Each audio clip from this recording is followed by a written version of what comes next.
హైదరాబాద్ లో fresh water లేకుందంటే మీరు నమ్ముతారా? Hi guys, welcome back to Satish explore. ఈ రోజు నేను మా ఫ్రెండ్ కలిసి కుకట్పల్లిలో ఉన్న ఫ్రెష్ వాటర్ లేక్ అయితే మేము వెళ్ళబోతున్నాం. ఫస్ట్ అయితే బెటర్ లో డిచ్చేసుకుని అక్కడ నుంచి అయితే స్టార్ట్ అయిపోయాం. ఈ లేక్ మా ఇంటి దగ్గర నుంచి ఒక 4 కిలోమీటర్స్ అయితే ఉంటది. ఈ లేక్ ఇంకా రెనోవేషన్ లో అయితే ఉందన్నమాట. ఒక 20 డేస్ లో ఈ లేక్ అయితే రెనోవేషన్ అయితే కంప్లీట్ అయిపోతుంది.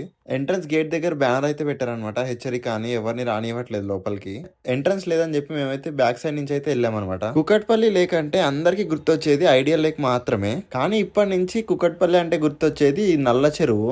ఈ లేక్ కుకట్పల్లి బీజేపీ ఆఫీస్ నుంచి ఒక 1 కిలోమీటర్ ఉంటది అంతే. ఒకప్పుడు ఈ లేక్ మాత్రం మొత్తం బురద బురద ఉండేది. ఇప్పుడైతే హైడ్రా మొత్తం క్లీన్ చేసి మొత్తం నీట్ గా చేశారు దీన్ని. హైడ్రా రాకముందు ఈ చెరువు అయితే 17 ఎకర్స్ ఉండేదంట.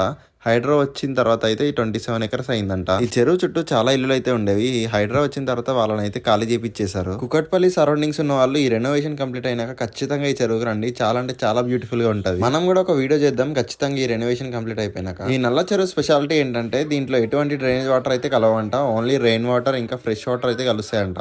ఈ చెరువు చుట్టూ ఇలాంటి హోల్స్ అయితే చేశారనమాట. ఎందుకంటే రెయిన్ వాటర్ అన్ని ఆ చెరువులోకి వెళ్ళడానికి. ఈ రెనోవేషన్ కంప్లీట్ అవ్వడానికి 15 to 20 డేస్ అయితే పడుతుందంట. మీలో ఎవరైనా ఈ లేక్ కి విజిట్ చేస్తుంటే కామెంట్ చేయండి బిఫోర్ ఆఫ్టర్ ఎలా ఉందో. మళ్ళీ ఒక మంచి వీడియోతో మీ ముందుకు వచ్చేసా. అప్పటి వరకు ఈ వీడియోకి అయితే ఒక లైక్ ఇచ్చేయండి, మన ఛానల్ ని సపోర్ట్ చేయండి.